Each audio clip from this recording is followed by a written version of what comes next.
All right, today on the Leadership to Wealth podcast, guys, we have a former Australian police officer, but he's not just a police officer. He was part of an elite unit, special forces, the Star Group, and we talk a lot about what it was like for him, what some of the dangers that he faced, and some of the real life physical adversities that he went through. I don't want to tell you too much, but it does involve bullets, so we do get into that.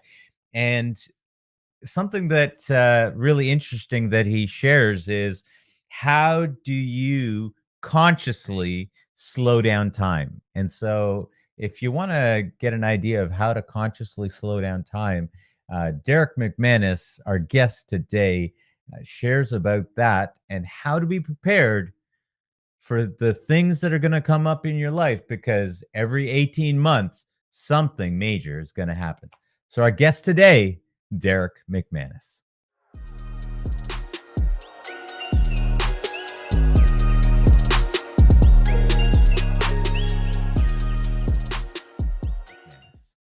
Derrick McManus, so great to have you on the show with us today. Neil, great to be here as well. First time I've done a podcast for Canada, so quite looking forward to this. Oh, come on. Well, I'm glad that I get to be your first podcast here. So now I'm pretty sure that temperature-wise, it's really different here than it is in Australia right now.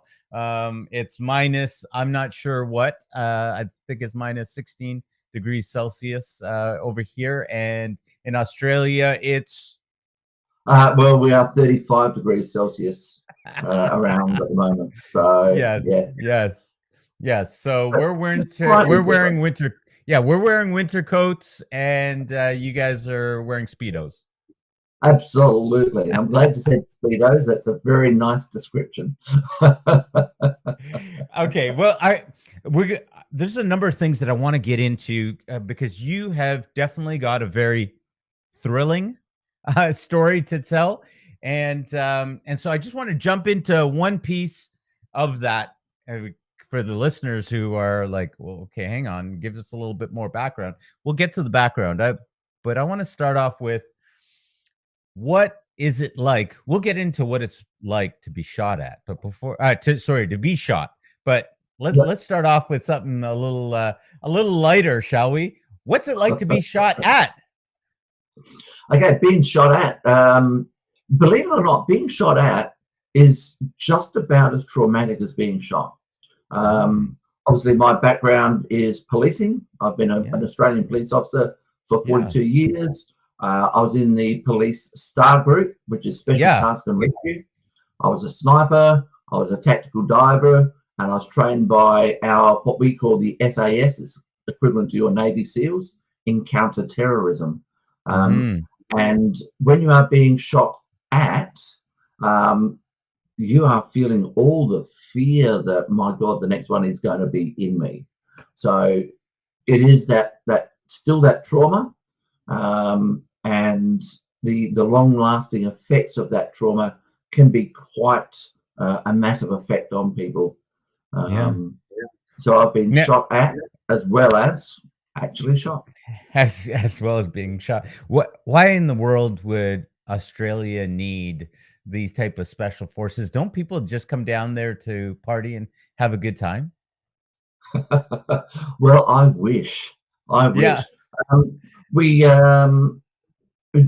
think you would be surprised at how often your SWAT teams and our Star Group and all around Australia are actually used for domestic disputes, where one of the parties grabs a weapon, threatens someone, or just takes them hostage, where the normal police officers don't have the tools or extra equipment or the extra training to be able to get into that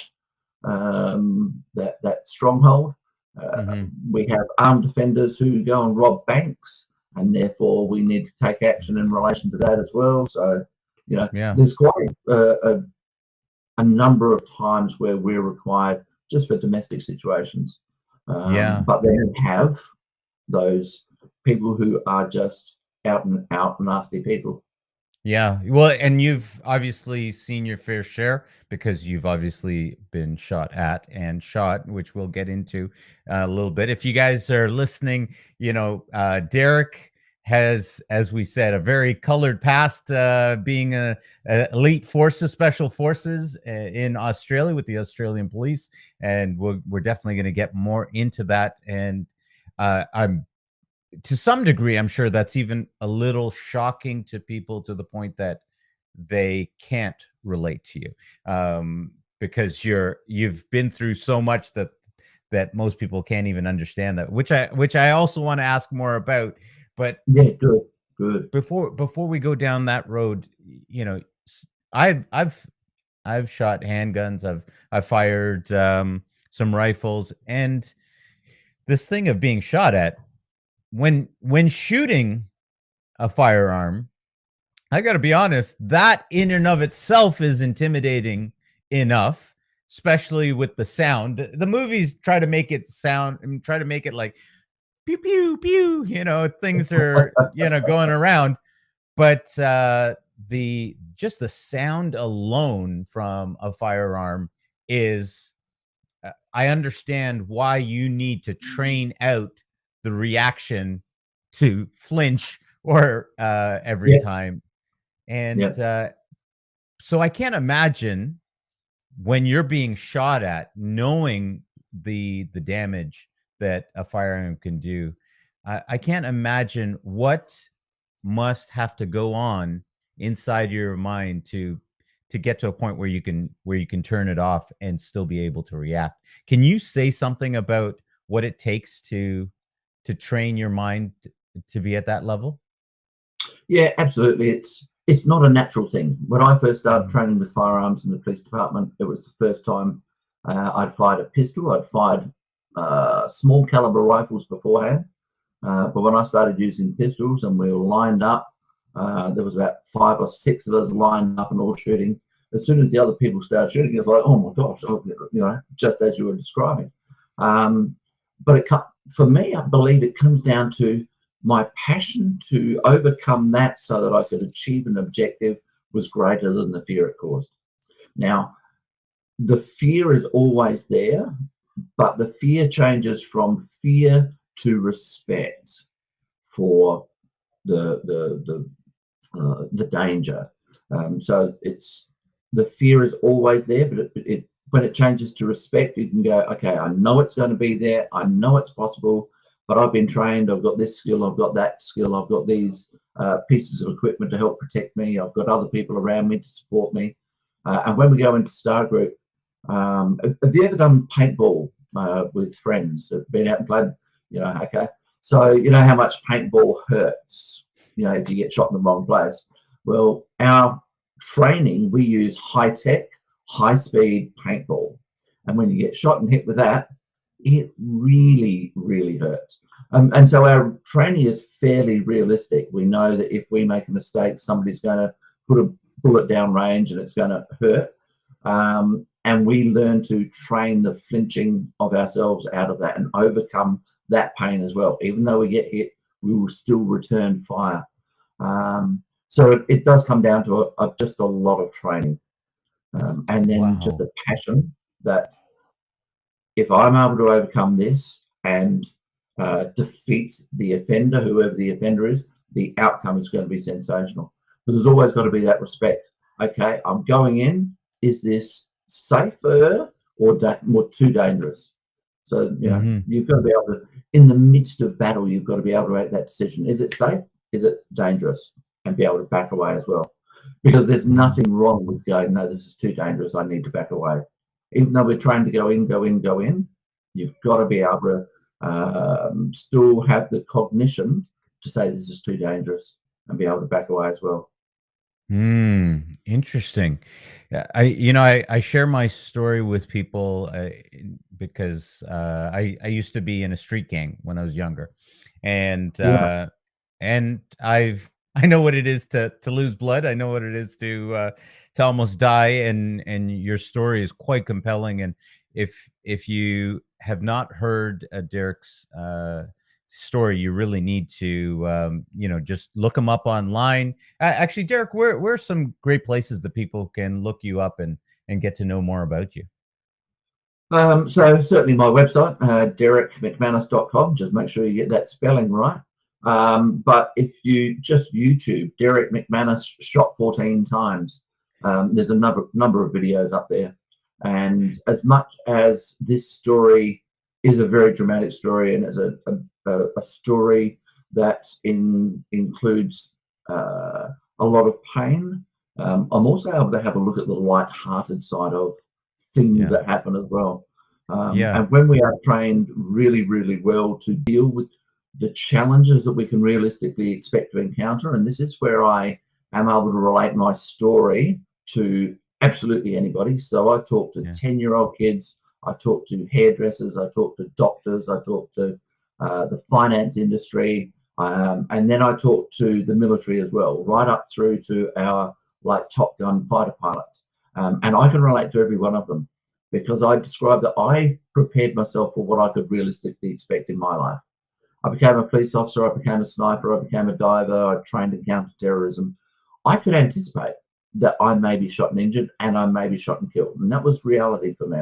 I had a conversation with my wife about the fact that I may be shot and die. And that's quite a confronting conversation. But what I say to people is that they've got to prepare themselves for what they can realistically expect to encounter. What can you expect to encounter in your life? And we have been having a discussion. You can anticipate that your dog is going to have an accident somewhere because he's just a new dog. And you've got to prepare yourself for that, because some people will be traumatized by that and not be able to handle it. But, we've had a discussion. You've gone out and got some expert training or expert, you've looked up on YouTube, I think it is, about how to train that dog. So you are preparing for that challenge. And one that I relate to most adults is when we first started driving a car. If you can remember that first lesson, you're hanging onto that steering wheel. No, you're white knuckled because you don't know how you're going to control this beast. It's just gripping. Yeah, absolutely. And somebody says turn right, and you start turning, and they say no, you got to indicate, and you go, what? Take my hand off the steering wheel? You've got to be kidding. But now when you drive, what are you doing? You're talking to the kids, you're singing to the tunes, you're checking out people walking past, you're thinking about your next podcast, you're eating. But if something happens in front of you, you're right there, because you've been trained for that contingency. Right. And it's exactly the same in my situation. I trained and took a lot of time to train up to that level to be able to manage my challenges. And as I say, hairdressers have unique challenges. The finance industry have unique challenges. Kids in schools, they know what their challenges are. When I run a workshop, I actually say to people, what are the challenges and changes you can anticipate in the future? And give it a lot more explanation than that, obviously. But what are the challenges and changes you can expect in your life? And for kids in schools, they know it's bullying in the schoolyard. They know it's getting along with their teachers. They know it's going to be getting injured at sport, all those sorts of things. And then we start talking about, okay, so when those things happen, how do you feel about it? What are your emotions that are associated with that? And then I say, as a result of those emotions, how do you know, what tools do you have to be able to manage those emotions and be able to deal with that challenge or change? And they're able to articulate it all. And then as I'm talking about being shot and lying on the ground and then going through my recovery, I'm able to relate back to that whiteboard and say, so this is similar to this challenge here. When you're feeling that, you're feeling these emotions and using that tool. That's exactly what I used for the shooting. So what I did there, you can do for your challenges. Wow. And I think it is good that it's about having some, what I call them, open, honest, confronting conversations with ourselves about the reality of our world. And when we're really open with ourselves, we will say, actually, I've got the tools to be able to manage that, or I don't have the tools to be able to manage that, and make a choice as to whether we take that challenge or we don't. Okay, so what I'm hearing, and I definitely still want to come back to what it's like to be shot and be in that situation, but you're talking about real life. here, and everything from the schoolyard Yeah. to potentially the more difficult ground to navigate, which is the workplace. Yeah. It, now, when you're what I'm hearing is Derrick, I'm hearing Derrick. This sounds all good and well. I can plan for what it's going to be like when I've got to go into the boardroom and do a presentation. Or it, yeah, I can handle when someone comes to me and tries to give me extra work at my Yeah. desk. But I don't see how I can be prepared for something that I don't know is going to happen.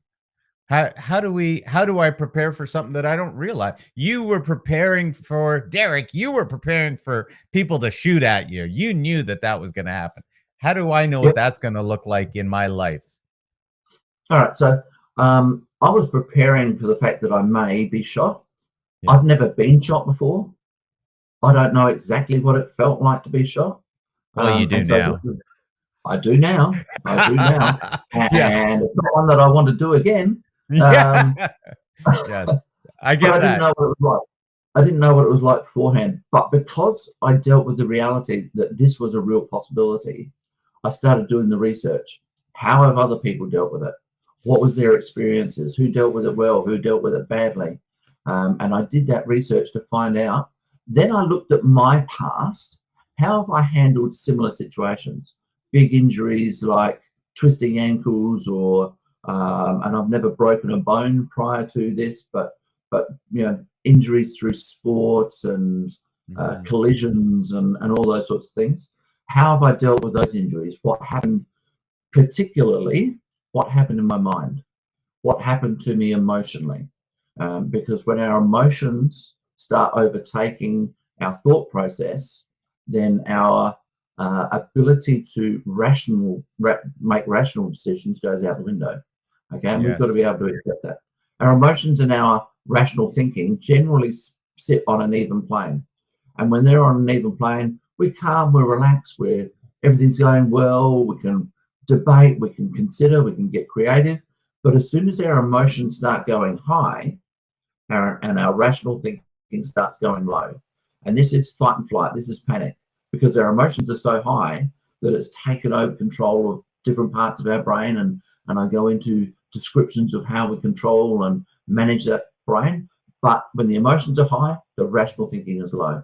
And it's not about Mhm. saying, and this is key to it, it's not about saying we don't have emotions, cut out emotions, because that's how I was trained 30 years ago when this shooting happened. Right? Men don't have emotions, you don't let that control you. If you do, you're weak, and all those sorts of things. We've got to understand we do have emotions as much as anybody else in the world. And we go, oh my gosh, they're emotional. So are we. So are we. But it's not about saying cut the emotions out. It's about saying, what tools do I have to be able to manage that emotion so I can bring the emotion down, the rational thinking back up. It may not get onto the even plane again, but the closer we can get them, the better chance we've got of making rational decisions and doing the things that we are proud of. Down here, we're doing the things we go, oh my gosh, why did I do that? That was embarrassing. I've been trained for better than that. We know it, Yeah. but our emotions take over. And so we Yeah. just to be aware of that and be vulnerable enough to say, okay, maybe I don't know how to control myself in this situation. Now, you said, how do I prepare myself for what I don't know is coming? I Mhm. honestly believe that 98% of the things that are going to happen to your life, you can anticipate, right? You don't know they're going to happen on the day, right? So it's going to hit you with surprise, but it shouldn't be unexpected. When you're in the But work environment, but Derrick, isn't that what we would call someone who's a worrier? A worrywart? no, no, I honestly don't think so. Um, I think we've just got to take open, honest, confronting conversation with ourselves, and say, hey, listen, what's happened in the workplace in the past? What have people experienced? What have when you work for this type of business, when you work for this type of boss, when you work in this environment, what's happened to people in the past? okay, that was a really terrible thing that happened to those people, but why couldn't that happen to us? Okay. And so a lot of people go, oh, no, it happened to them. They've dealt with it. It will never happen to me. And when it does hit them, bang, it hits them like a steam train and absolutely floors them. Now, I'm not saying that we need to be fully prepared for it, but what we can do is have some idea that could happen and some idea of how we could deal with it. May not be a perfect response, but just that some idea it could happen and some idea that we could have tools to be able to deal with it already starts preparing us for when it does happen. Okay, I know where I can go to either manage this, or and working through the model that I have for what I call human durability. Once we work through that model, we should be able to see the indicators that tell us it's heading this direction, and say, okay, here are the indicators. I need to do something, and that's either take on and confront whatever challenge it is, or have our cognition still going and saying, no, I can see the indicators going this way. I need to back away and go and find something else. Now, that takes a fair bit of vulnerability for a man to be able to do that. And women going into the male-dominated roles these days, if they feel as if I back away, everybody's going to think I'm weak. They're never going to respect me. Sometimes the strongest thing you can do, the best thing for yourself, is just to say, do you know something? I don't think I've got the tools to be able to handle this. And if I do try to manage it, it's going to cause anxiety. It's going to cause stress. And if I continue, it could lead to burnout, depression, PTSD, all those sorts of things. I'm not prepared for this. I need to back away and go and get those tools, and then come back and do it if you really want to. But it is about having that vulnerability to say, maybe I don't. So going back to, can you really be prepared for everything? About 98% of what we experience in our lives, we should be able to deal with. Not deal with. We should be able to anticipate and have some idea of what we're going to deal with, some idea of how we're going to deal with it. Right down to driving a car. We go out and drive a car. There's lots of people that have bad accidents and get major injuries, but all too often I've been to car accidents and people go, oh my God, I didn't know this was going to happen. Well, unfortunately, you're not the only one that drives a car. You're not the only one that's had an accident. You should have some expectation it could happen. And going into the work environment, we have a good idea of what things could happen in that work environment. And we should be able to prepare ourselves for them. But it's about being proactive. And being able to say, I see the indicators going this way, and I need to be able to manage it. Now, before we go too far, I did this in my life on a regular basis. I just didn't realize it. But I prepared for the bad stuff, but I also prepared for the good stuff. And this is where the balance comes, right? Yes, open, honest, confronting conversation. What are the challenges that I may face? But what are the opportunities that are going to present themselves? And if those opportunities present themselves, what can I do with those opportunities? Some idea it may happen, some idea of how I might deal with it if it does happen. Because good stuff happens, and sometimes we go, oh my gosh, I didn't expect this. What do I do now? And that opportunity goes past, and we go, oh, I should have done something with that. So we've got to prepare for the good and the bad. I'm very much let's confront reality about the negative stuff, but I'm also a dreamer. And I dream about all those sensational things that could happen. And that's part of the reason I got into Star Group in the first time. Some people say, oh, wow, that's a massive, massive opportunity because we've got all the boys' toys in the world. You know, we've got the weapons that we play with, but we've got helicopters, we've got boats, we've got abseiling, we've got all sorts of adventures that we get to play with as well. So it was a sensational environment from that side. And I got to do all this stuff, and people paid me to do this stuff. You know, jumping out of helicopters and abseiling down ropes and climbing down the side of buildings. People go, oh my God, you get paid for this. So there's lots of good stuff that happen as well. So we've got to prepare for the good as well as be prepared for the negative. And we've got to stay balanced in that. That's phenomenal. Okay, so we're talking with Derrick McManus here, and he is former Australian Special Forces, Australian Police Special Forces, part of the Star Group, and he has. We talk. If you missed it, rewind. He was talking about what it's like to be shot at. But right now in our conversation, we're just going through what he likes to talk about as being durable and the being durable in life in both good and bad situations, being able to be able to look up the road, see them, and be able to train for those reactions. And so, Derrick, I love what you're sharing here, especially this part about vulnerability, because it takes something to be able to look at your life and see the areas that you're vulnerable. And I think oftentimes, if we really are willing to be leaders in our life, that's the key, is being able to look at the areas where you're vulnerable and then taking some actions, doing something about it. If you lived in a house and you didn't have a lock on your front door, or you didn't have a front door at all, we would obviously be thinking, hey, we probably should get on that and get a front door, and just taking that look. And that would be ridiculous. But there's so many areas of our life that you're talking about here, that whether it be in school, whether it be in business, whether it be in the workplace, we face these different types of trials, and we can be prepared for them. So I really love what you're sharing with us, and some of these techniques that you're even talking about. Start looking down the road. When we think of driving a car, obviously you have to start considering that any one of these scenarios can happen. Now, there's that piece there that I want to talk about with preparing. You said 98% of the things that happen we can be prepared for.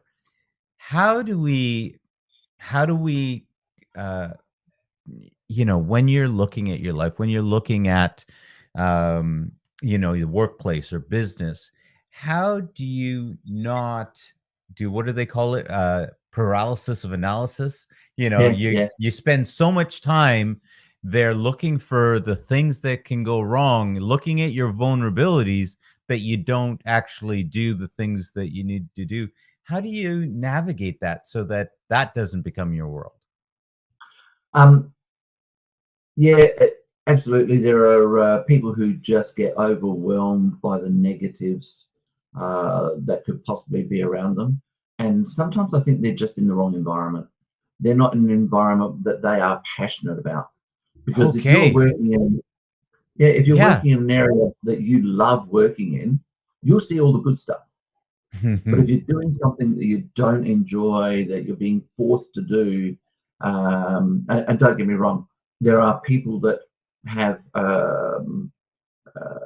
predisposition to negativity, and if it's a predisposition to negativity, no matter what that environment, sometimes we do need to go away and talk to a therapist, a psychologist, psychiatrist, and get some professional help. So never rule that out.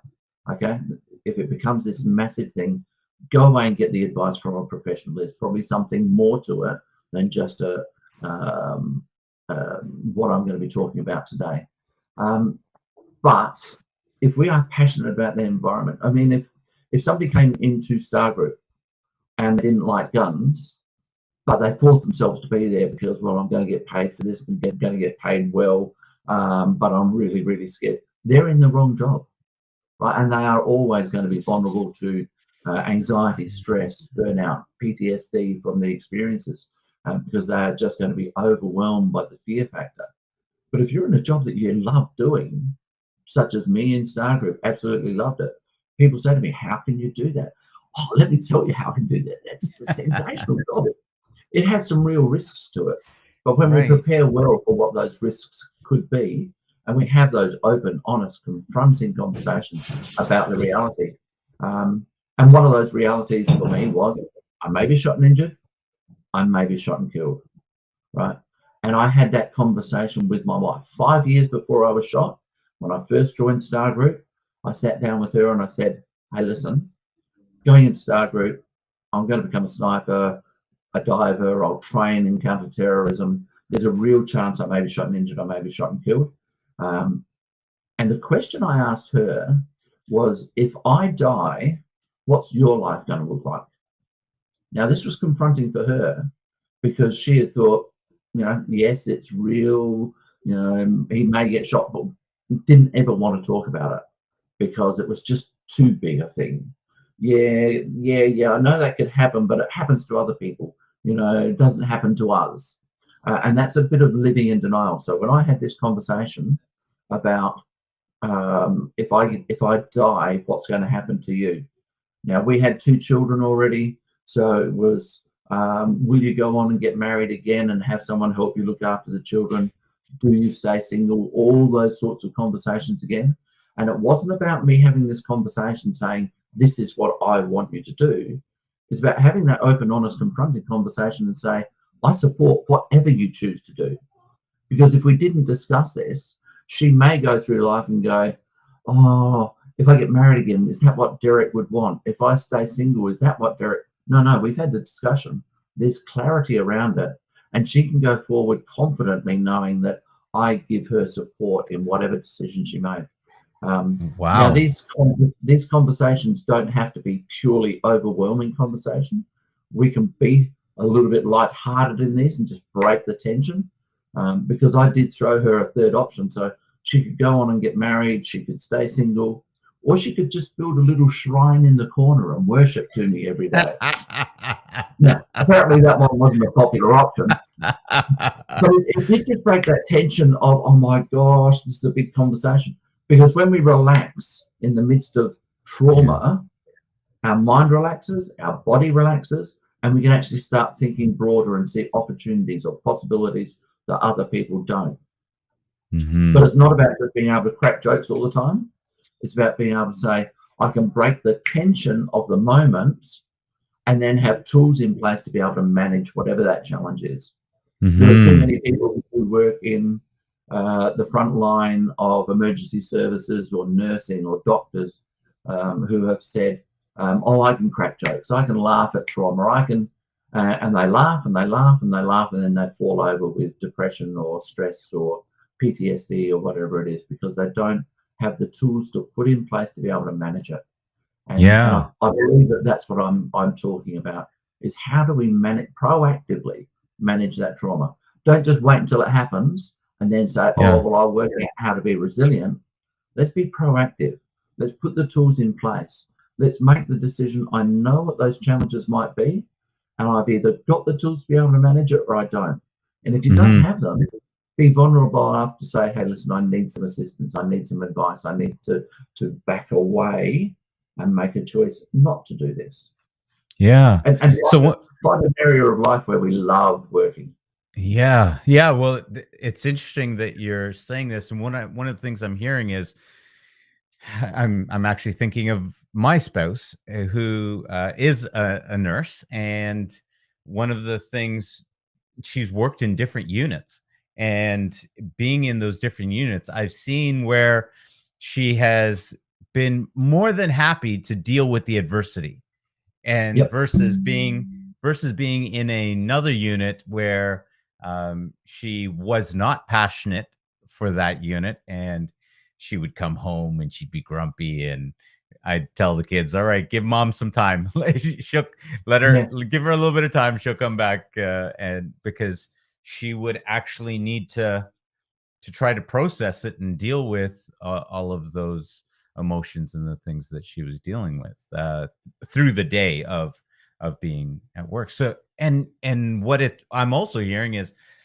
I have my own business. I work for myself now, and I find that I have a much greater durability. I love that word, durability. I have a much greater durability and even a passion and excitement to find those mistakes, to find those vulnerabilities, as opposed to, for me, when I was in a job, I found that there wasn't that, because there wasn't necessarily the reward for finding these things. Oftentimes, if you found issues, problems, it was not looked upon very favorably, because now Yeah. you've created a whole new set of work for everybody, and so it can be different. And I'm not trying to put down jobs, but for Right me, on. what you're saying really resonates, because it's a huge opportunity to be able to um, rep, to be able to learn more about this area. Oh, how can I learn about this aspect, this vulnerability, so that Yeah. I can be prepared for it next time, and so that the next time a real estate deal comes up, and this is really powerful. You're talking about opportunity. When an opportunity comes up, when that next opportunity comes, you're better prepared to be able to jump at it. Now you've put yourself in a better position to handle that. And maybe you did miss that last opportunity because you were afraid, because you were worried, because you were all of these things, but now you've been able to take some actionable steps. And that's what I'm hearing, is you can start taking actionable steps to go forward. And as we talk about this thing called leadership, and being leaders in our own lives, Yeah. what Yeah. I'm hearing Love those from words. you Love is, those words. Leaders yeah, in their own lives. yeah, what I'm hearing from you is this ability to have vulnerable conversations, first, obviously, with ourselves, Yep. being able to have them with people that we love, people around us, being able to have those conversations that normally people just avoid or put off. I've got a good friend of mine who, in his situation, his wife, she had cancer, and his spouse had cancer, and so they had a little bit of time to then be able to have some of these conversations, like you just said. Okay, I'm gonna pass away. I'm gonna die. What are you gonna do next? Are you gonna get married? And I had that conversation too, and I think I made it a Yeah. little bit funny with my wife, and I just said, "Hun, if you die," when the kids were younger, I said, "If you die, I will have no problems getting married again. I mean, look at how beautiful these kids are. Women just flock to me." So I said, just you don't want to die, hun." So yeah, But yeah, and it's lighthearted, but it's good that you have those conversations, yeah, yeah, because it, you know, I certainly hope it never does happen, but it's yeah, always going to be possible. So let's have yeah, those conversations before. And I'm just going to pick up on the scenario you threw up about your wife being a nurse and working in some segments where, some areas where she didn't like it. So, yeah, there's lots of nurses that are very passionate about their jobs, but some of them don't like working in palliative care. And yeah, understandable, because you're always yeah. dealing with death. Well, Some of well, them that don't like working with children, that's but they're that's passionate about actually it. other areas of nursing. Right. Right. Well, for her, it was, she loved work.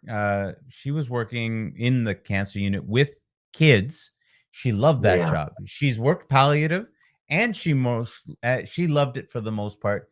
Both of those places she more or less loved working in, because every day it was, even though it was a dire situation, there's things that are resonating in my brain about what you're talking about here. Even though she was in these dire situations, she loved the opportunity to make a difference in people's lives. And then there were other units where she worked, and she just felt like, we're not really able to make a difference, and that seems to be yeah. important to her. But sorry, I cut you off. Please say more No, about no, that. no. I'm going to just pick up on that point right there. The ability to make a difference, have meaning in the work that you do, is something that's really, really important. Because if there's a meaning to what you're doing, if you believe you're making a difference, you can push through so much trauma. You can push through so many hard times, because at the end of it, you have made a difference, and that feels good for you. There is meaning about what you're doing. There's that sense of reward for effort. Whereas if she's in a ward where she's just going through the motions and just running around after people and just emptying bedpans while other people do the important work, then there's no meaning to that for her. And that's when she will get stressed and upset and disappointed. The other thing that I'm going to go back to, what you were saying before about when your wife comes home and she just needed time to process. What I believe you did in talking to your children and saying, hey, mum's stressed, she just needs some time. One, it's addressing the reality of the situation and actually naming it and saying she needs some time and allowing her to have that. It's good for the family to understand that. And it's good for your wife to be able to go, you know, yeah, this is what I need. And as soon as we start naming what we need or what we're feeling, it actually allows us to feel those things and deal with them properly. The other thing that you were doing was you were having a conversation about saying, mummy's having a bit of a hard time, but she's actually managing it by doing this. You're actually preparing your children to say, oh, okay, hard things happen. And when hard things happen, we need to take some time out. We need to be able to actually deal with it rather than just sort of pretending that it's not happening for the kids. So just that awareness for the children, you're already starting to prepare them better. And I can see you going, oh my gosh, was I doing that? You're doing it intuitively, and it's just brilliant. And more people can do that. So I relate to that in my own life when I actually separated from my wife, and I'm now divorced from her. And so I was a single father bringing up my children. And I knew that there were times where I was just super tired and I had a short fuse because I didn't have enough energy to be able to deal with it. And I would talk to my kids and say, hey, listen, I'm feeling really tired at the moment. I'm frustrated with whatever, or, this is going wrong, without giving them too much detail and bogging them down. But I would say to them, if by some chance I get angry and bite your head off, if I snap at you today, please know that it's probably nothing that you're actually doing. It's just what I'm feeling in myself. That already allows the kids to go, oh, okay, well, it's not me that's at fault here. It's maybe dad. But it also released the pressure from me. I wasn't trying to hide it. I was actually dealing with what I was feeling. And instantly, I feel just that little bit better. And I rarely ever snapped at the kids because I was able to go, oh, and the kids go, yeah, no problems. But so just naming those things takes the pressure off of ourselves. So what you're doing with your wife and allowing her to have that time and name it, brilliant. Absolutely brilliant. We're here talking with Derrick McManus, formerly of the Australian Police Special Elite Special Forces Star Group, and we were talking earlier about being shot at. I want to come back to this because we've obviously now talked about the different areas that you can apply this durability to and preparing to. But we got to come back to this question of, you actually know what it's like to be shot. What you got to fill us in a little bit. All I know is that you were obviously in a dangerous situation. You were being shot at, and you were in fact shot 14 times. Okay, so I'm just going to pick up again on something you said. I was in the STAR group, and a lot of your listeners won't know what that is. So the STAR group is Special Task and Rescue. High risk arrest, hostage siege, counter-terrorism. I was VIP security to the Queen when the Queen came out. So we go into the high risk environments, and the possibility that we may be shot and injured, we may be shot and killed, was always a reality for me. And I prepared myself physically for it. Obviously, that's what we do.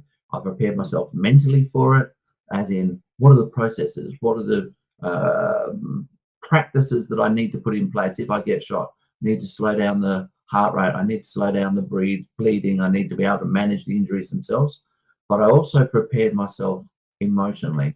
What's going to happen to the emotions? The emotions going to high. The rational thinking is going to go low. So all that intellectual preparation that I did is going to go out the window. So I prepared myself emotionally for how I could bring those emotions. Where's my camera? There it is. Bring my emotions back down. So when we went into this incident where I was actually shot, we went to arrest a guy for fraud. Now, fraud is not something you normally associate with violence, but we knew his history. He'd never actually done anything of violence, but he'd shown a propensity that he may get violent. And that's why the STAR group were asked to go and arrest him, because there was this higher potential for him to be violent, even though he'd done nothing. So we're already mentally attuned. There is a possibility. We went to the house, we knocked and called that we wanted to talk to him, and he didn't answer the door. I've moved down the side of the house to make an assessment of another doorway. Can we get in more efficiently, more effectively than what we had already planned? And our planning, our briefing was very, very detailed and meticulous in what each of us were doing. And as you can appreciate, in the military and in the special forces, for police or military, we are absolutely regimented, but there's also a high level of flexibility built into that as well. And when we're talking about leadership of ourselves, we've got to be able to look at that perspective. Yes, this is what I want to do, but if an opportunity for good or bad pops up, we need to be able to be flexible or agile enough to go, there's an opportunity, I'm going to grab it. So I went down the side of the house to look at this other door to see whether there was an opportunity for us to go in. And as I got to within about 2 feet of this other door, the offender spotted me. He started shooting, and I was the target. Now, he fired 18 times with a 308 rifle, a Chinese military SKK. The bullets fired are the same the Chinese use when they go to war. He fired 18 times, and he hit me 14 times. Wow. Now, when he first hit me, I had absolutely no idea what was happening. It was just a bit of an overwhelm. So as I said to you before, I've never been shot before. I don't know what it feels like. I've done the research, how have other people dealt with these sorts of things. So I prepared myself the best I could. But I know that when I first got shot, it was just overwhelm. I didn't know what was happening. All I knew was I was suddenly starting to fall to the ground, and I was starting to abuse myself. Derrick, how can you be so stupid? You're falling to the ground. There's nothing happening to you, was what was running through my mind. And then I looked at this glass door that I was about to assess to see whether we could go in. And there were small round holes in that glass door that hadn't been there just a moment before. And then I heard the sound of gunfire. And as I'm falling, I'm sort of rationalizing to myself. I'm abusing myself and I'm rationalizing to myself. And I'm going, okay, sound of gunfire, small round holes. I'm falling. If I'm being shot, actually, the thought that ran through my mind was, don't be too hard on yourself, Derrick, because if you're getting shot, it's quite acceptable to fall over. And that's the level of cognition that I was able to go through. I was able to be that little bit lighthearted with myself because I'd prepared well. I had some anticipation of what I was going to deal with and some anticipation of how I was going to deal with it. I've fallen to the ground, fallen on my back, and he is still shooting at me while I'm on the ground. 18 bullets fired in less than 5 seconds. And as I'm lying on the ground, I get hit twice in my left thigh. And when I get shot in my left thigh, these 2 bullets I feel hitting me. Yeah. Right? And when they hit me, time slowed down, and it seemed to take 30 seconds for these 2 bullets to hit me. It happened in that space of time, but it seemed to be 30 seconds. And I remember the first bullet hitting me, and it was like a sledgehammer just pounding into my thigh. There was no extreme pain. It was just like a sledgehammer had hit me, and then a shockwave. I felt a shockwave going through my body, and then the shockwave came back down through my body. And then I felt the impact of the second bullet, and I felt the shockwave going up and the shockwave going back down, and it seemed to be 30 seconds. And the thought that ran through my head was, Derrick, how can you lie here for 30 seconds and just accept being shot? And I knew that I needed to fire back. But before I fired back, I started realizing that I'm lying on my back and my feet are pointing directly at where the bullets are coming from. I couldn't see the offender. It was dark in the house, but I could hear the sound of gunfire. And I knew that that's the direction I needed to just put some bullets in that direction to make him have the fear that he's in danger as well, and that might stop him. And before I pulled that trigger on the first bullet, I realized that my feet were at the other end of my body and my feet point up. And I knew that I needed to get up just a little bit so I could shoot over the top of my feet. But as I've got a flak vest on, or a bulletproof vest, as some people call them, but it's a flak vest. I've got weaponry, I've got equipment. And as I've lifted my upper body up, my feet have come up to counterbalance. And the thought that ran through my head was, I better not shoot myself in the foot, because the guys at work will give me shit for it for the rest of my life. You can just imagine, you get shot 14 times and then you shoot yourself as well. Yes. Now, a lot of people say, how could you possibly be thinking those things when you're under that much pressure? But going back to driving a car, you know, there are lots of people who say, oh my gosh, I had this moment when I was driving the car and everything seemed to slow down and everything seemed to happen.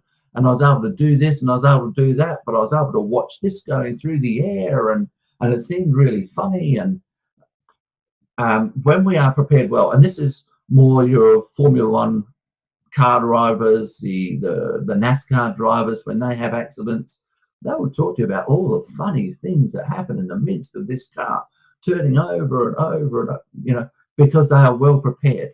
They anticipate these things could happen. Their mind is a little bit more relaxed and they have a plan already. And they just need to know that they need to put that plan in place.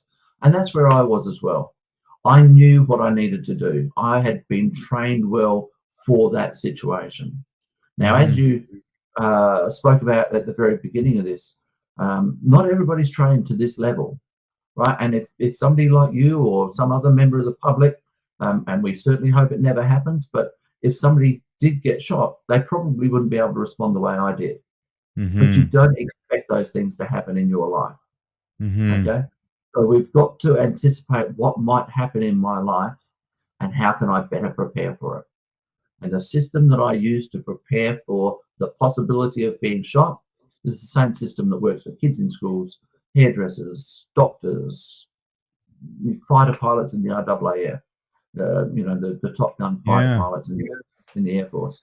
And so after realizing that I don't want to shoot myself in the foot, I did fire back. And when I fired back, he stopped.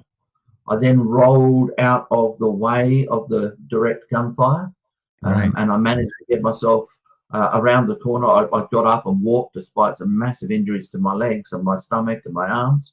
In fact, I got hit in every limb. I then lay on the ground for 3 hours waiting to be rescued. And for the 3 hours, there was no serious pain. It wasn't overwhelming. It wasn't searing. It just felt like somebody had punched me in the stomach because I got 2 bullets that went into my stomach. And it felt like somebody giving me a dead leg. You know, when you're playing sport and somebody hits you on the leg and you get, oh my gosh, and you're just limping. It felt like it was a dead leg. I didn't actually realize that 1 bullet had taken out 80% of the thickness of my Achilles tendon. I just didn't feel that injury at all. And I was lying on the ground, bleeding continuously for 3 hours and just cognitively managing my body. The 4 things that I knew that I needed to do, and these are 4 things that people need to do in their own life as well, is the first thing I needed to do was control panic and not let panic take control of the situation. The best way to control panic is have a plan of action that you can implement. And you don't get creative in the midst of adversity, right? You get creative beforehand so that when it does happen, you've got some idea of what you might deal with, some idea of how you're going to deal with it. It's just some idea. It doesn't have to be absolute finicky detail. It's just some idea. You have addressed it. The bigger the risk, the bigger the planning, right? But control panic. So I had a plan of action. I knew that if I get shot, I need to be able to do X, Y, Z. So I was able to control my panic. I know what to do. I anticipated this, and I can put the plan of action. The second thing I needed to do was control shock. Shock is the effect on the body when we either get a physical pain or an emotional, a psychological trauma as well. Shock affects the body. We go into fight and flight mode, which means blood is drained away from the creative areas of the brain. The emotional area still gets fed lots of blood because it's emotion that's driving our behaviors now. But the rational thinking, the higher level thinking, the problem solving, the analytical part of the brain closes down because you don't need to analyze it. You just need to act, right? So the blood starts flowing to the major organs of the body, the major muscles. So you can either fight or run. I knew that I needed to control shock and relax my body so that that blood would start flowing back to the creative areas of the brain and I could do the analysis. I knew I needed to slow down my heart rate. I needed to slow down my rate of breathing because that would slow down my rate of bleeding and I would be able to survive that little bit longer. So those 4 things I came up with prior to being shot. This was part of my training in Star Group.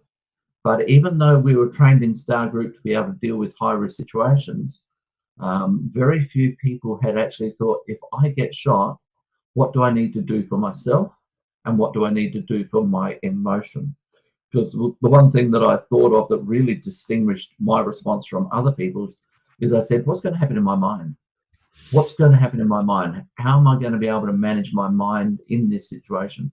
Because, as I said before, if we can relate back to other things that we've dealt with, other similar situations, even though I've never been shot, I've been in similar sorts of situations where I've had big injuries. And I said, what happened to my mind then?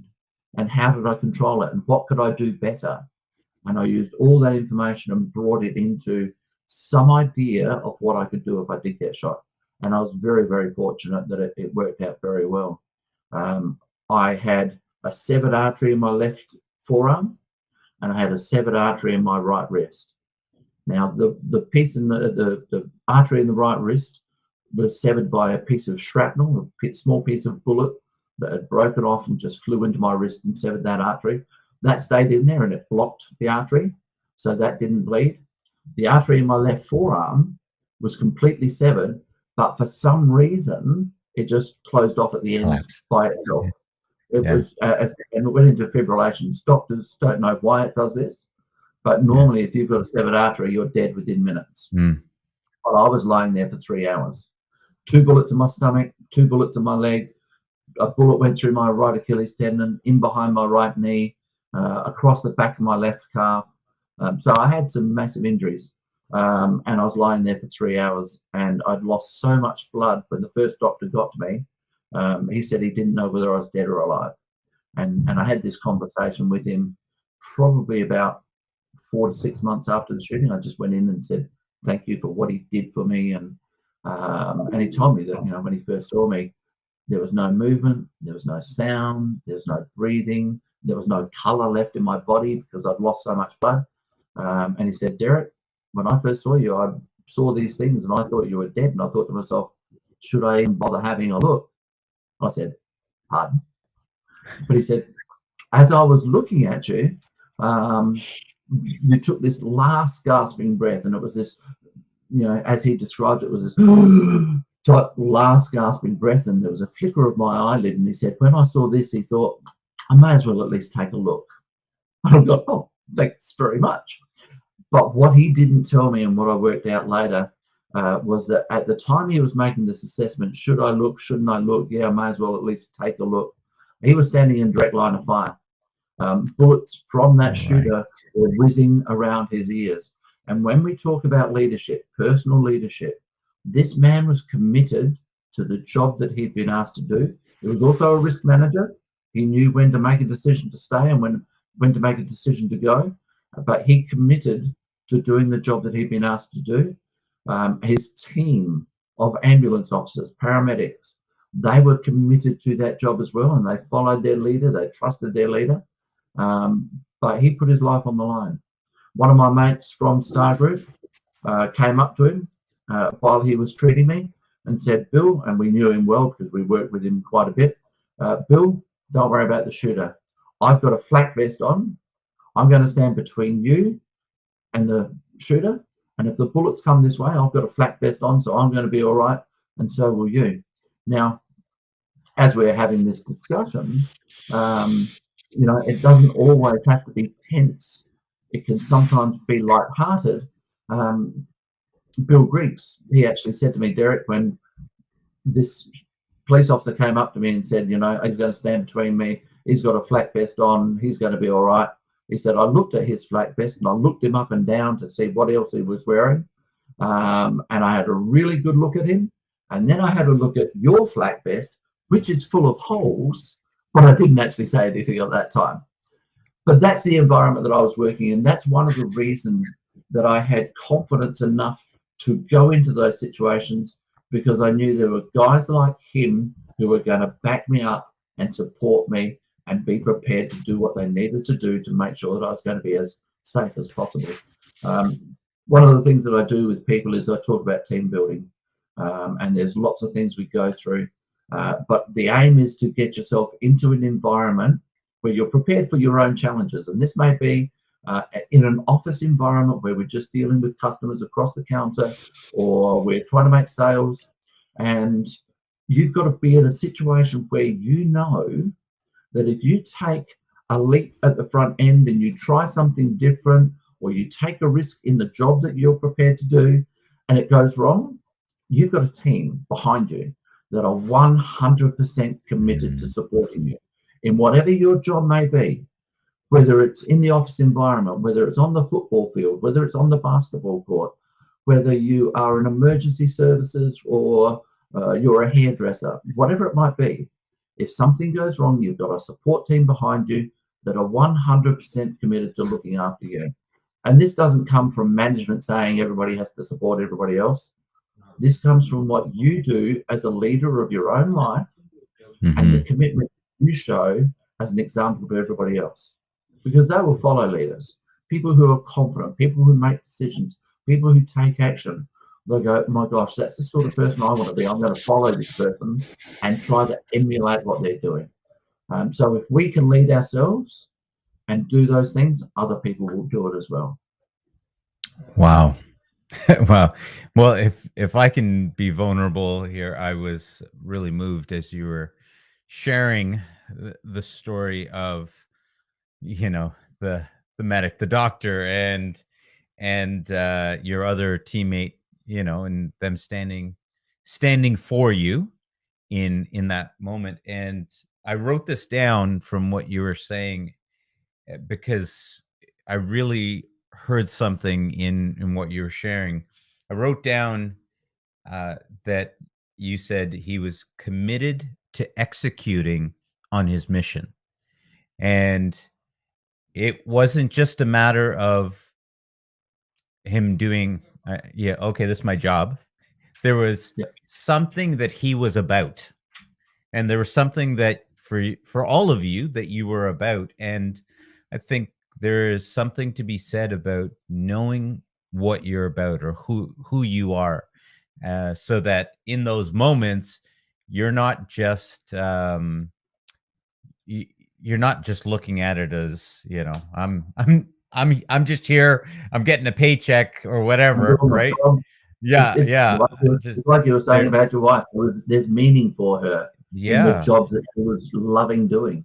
Well, and you talked about building a team, and anyone that I'm a big fan of the Cincinnati Bengals in the National Football League, and one of the things that they talked about this year is they play for each other. One of the things that's different for them, and one of the things that I can say in being in real estate and investing, and it's important for me to build a team. And sometimes you function because your team is relying on you, to come through. And maybe they're not expecting me to stand in front of bullets, but they are expecting me to step in on this situation. When it comes to this part of the investment, that's where I've got to come to play. That's where I've got to show up and be committed to executing on that's my mission. Absolutely ideal. You're not going to face bullets in the investment industry unless you've got really bad clients. But that's another subject. Yeah. But you're preparing yourself for what you can realistically expect. When it comes down to this, and you've got to commit to it, and you've got to take action, you've got to make decisions on it. Is your team going to support you? Yeah. And the team is not just your team at work; it's your team at home as well. Yeah. Because you'll take those stresses home, just as your wife wasn't able to just compartmentalize and say that's work. No, it impacts on our life, and our life impacts on our work as well. If the kids are sick, you can't go to work and be an absolute peak performer when you're worried about your kids. So one of the things I talk about is optimal performance, right? And understanding what is the best you can do under the circumstances you're facing at that time. And that would include peak from, at the right time. But there are other times where there are so many other things happening that it's going to impact on whatever else you're doing. And you need to take that time out or pay attention to it. So it's all about optimal performance. And, your Cincinnati football team, they will work out what is optimal for particular Right. parts of the game. Sometimes they've got to play defense and they can't always be on attack, right? And sometimes they've got to defend their win, defend their lead and not attack so hard. So they've got to work out what is optimal. Mm-hmm. And that applies across the board for everybody. Yeah. Wow. Derrick, this is some really great stuff. I really appreciate you obviously sharing. It's unfortunate that you had to be shot 14 times to be able to share this story, but Yeah, yeah, but and even in that, I actually appreciate that you've been shot 14 times, because it gives you the perspective to be able to share these leadership insights with people. And for most of us, we can look at it and go, okay, well, I'm not going to be in that situation. Let me apply it to this area of my life. How can I be absolutely. durable? How can I be able to prepare myself to react in good and bad situations? How can I prepare myself for these things that may be possible? Maybe they're not probable, but at least have a consider what will happen in that case, and what could I do in that situation. In our family life, being able to have conversations that are vulnerable, because we understand that it has an impact on us and has an impact overall in our lives. And we here on Leadership to Wealth, I think part of the real message that we try to convey is just that, of being the leader that we need to be for our lives. Yeah, And sometimes we're not always ready for that moment, but you can take, maybe in a moment, if you're listening right now, you're going through a moment, and you can just listen and hear what Derrick is sharing with us and go, okay, it's not that bad. Someone's not having to look at me and decide, is he still alive or not? So, yeah, yeah. you can get up And and you can move forward. yeah, Yeah. absolutely. And I'd like to pick up on that point there, because people say, oh my gosh, you've had such a hard time, you were shot. My trauma is nothing now. And that's Yeah. the wrong perspective. That Right. really is the wrong perspective, Right. because whatever you are going through at the moment is real. And this goes right down to kids in schools, and some parents need to really learn how to manage their children's emotions and treat children's lives with reality, because sometimes kids come home and say, oh, so and so was mean to me today, and they're no longer going to be my friend, and that's really upset me. And parents will sometimes go, oh, that's so cute, don't worry about it, you'll get over it, you won't think about it in 30 years time. Well, unfortunately, that is everything to that child at that time. Yeah. To that child, that's the same as parents going through divorce. It is Mhm. traumatic, it is massive for them. Yes, we know that they're going to be able to get through it, but for them at that time, we've got to be able to treat their trauma with reality. So Mm. if any of your listeners are going through something at the moment, know that that's real. The emotions you feel are real. But the more open, honest, confronting conversations about the reality of that, what tools we have to deal with it, and we spoke at the beginning about the whiteboard, about what are the challenges, what are the changes you can affect, what are the you can expect, what are the emotions that you can anticipate you're going to feel, and then what are the tools you have to be able to deal with that. Right, the more we are well aware of what our whiteboard looks like, the more chance we've got of being able to manage it well. And that's not Mhm. about saying I can manage it by myself, because there's no way in the world I could manage my trauma of the physical injuries. One of the best things I did after the shooting was get some psych assistance. And going back 30 years, men getting therapy was not something that was well embraced by other men, but it was one of the best things I could do. So we need to be vulnerable enough to say, actually, I don't have the tools to manage this. Let me step back. Let me go and talk to someone. Let me get some better advice. And that's whether it's a personal trauma, whether it's your investment that's going wrong, whether it's the real estate deal that's not going quite the way you would like it to go, whether it's the relationship in the office, that whatever the trauma is that you're going through, it's real. And Mhm. the trauma, the emotion you're feeling needs to be managed. And the more vulnerable we are to say, I need to be able to manage this, and it's a real thing, as we spoke about your wife naming it. The more chance we've got to be able to manage it well, and then have an outcome by design rather than an outcome by good fortune or misfortune, whatever it might be. Mm. I need to ask one other question. I know that you're giving us more time than we've actually allotted, but I need to ask this question from you because you trained to perform in a certain way in these situations, and you find yourself on the ground unable to perform in the way that you had trained. Does that in that moment, does that affect you? And I think that's something for people is oftentimes they expect that they're going to perform in a certain way, and when these things occur, when they don't perform in that way, it creates doubt and all of these emotions flood in, and they're like, "Well, come on, I'm supposed to be able to do this. Why am I not Yeah, yeah, performing?" yeah. Can you say And something about that?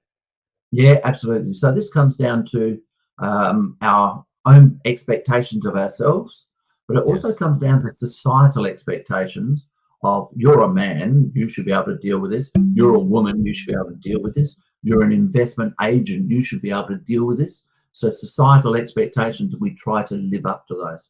Mm, But I think it comes down to, there's a whole broad spectrum of things we can talk about, but the two things that I want to talk about now is vulnerability and saying, I'm not perfect.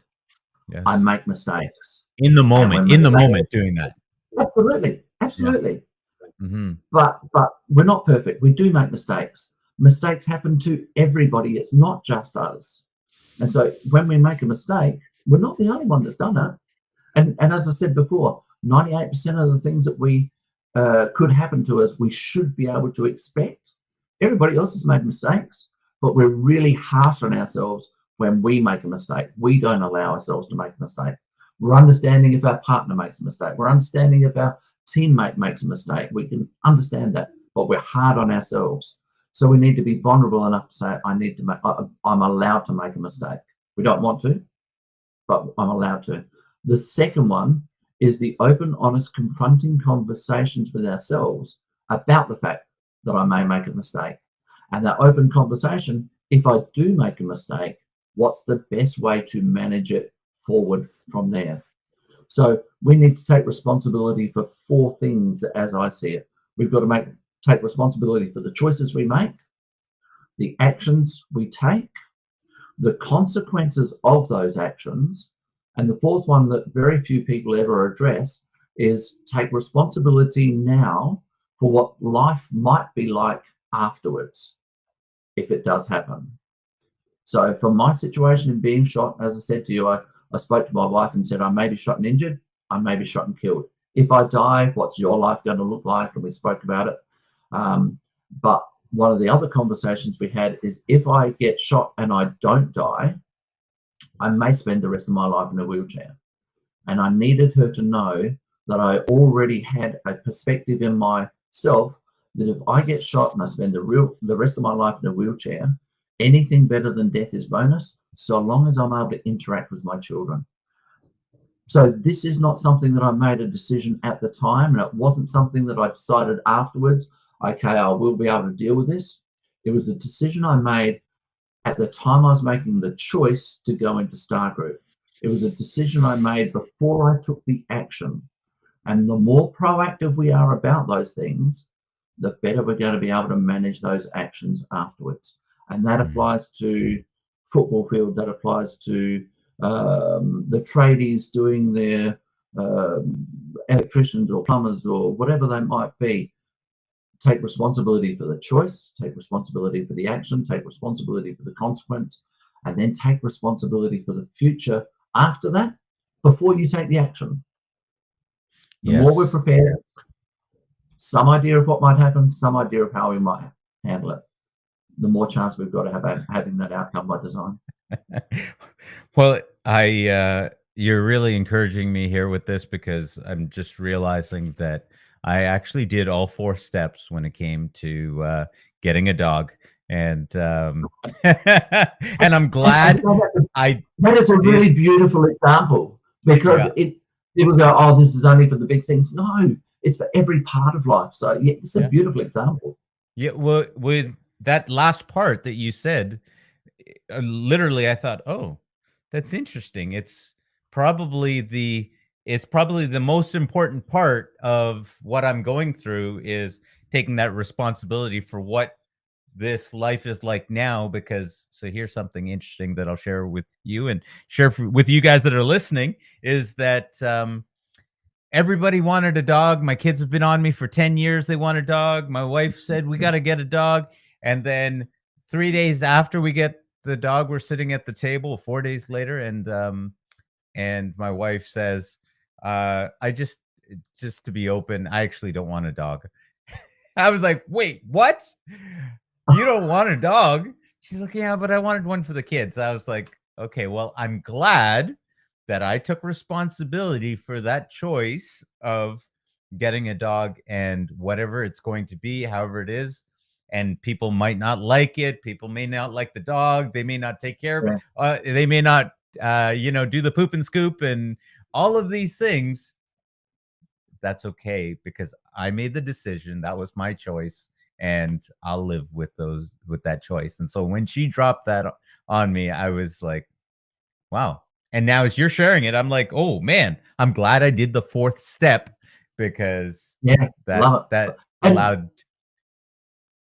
you know something, I believe most people do this intuitively Yeah. for the actions that they're comfortable with, Yeah. right? But we've actually got to start looking at the extremes, Yes. you know.